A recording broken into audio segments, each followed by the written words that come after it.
Secunderabad railway station పునరాభివృద్ధి పనులు శరవేగంగా జరుగుతున్నాయని దక్షిణ మధ్య రైల్వే సిపిఆర్ఓ శ్రీధర్ తెలియజేశారు. ఇక ప్రయాణికులకు ఇబ్బందులు కలగకుండా పనులు జరుగుతున్నాయని ఆయన తెలియజేశారు. 5, 6 ప్లాట్ఫామ్లపైకి వచ్చేటువంటి 70 రైళ్లను దారి మళ్లించినట్లు శ్రీధర్ తెలియజేశారు.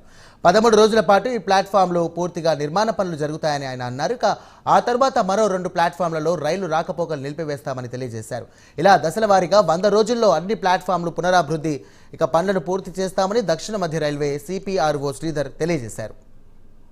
ఆ 30 కాకుండా ఇంకొక 32 ట్రైన్స్ని డైవర్షన్ చేశాం. అంటే సికింద్రాబాద్ మీదుగా పాస్ త్రూ అయ్యి వెళ్ళే ట్రైన్స్ ఏవైతే ఉంటాయో, అంటే సికింద్రాబాద్లో వర్క్ను ఫెసిలిటేట్ చేసేందుకు సికింద్రాబాద్ పై నుంచి కాకుండా పక్కన బైపాస్ నుంచి మళ్లించడం జరిగింది.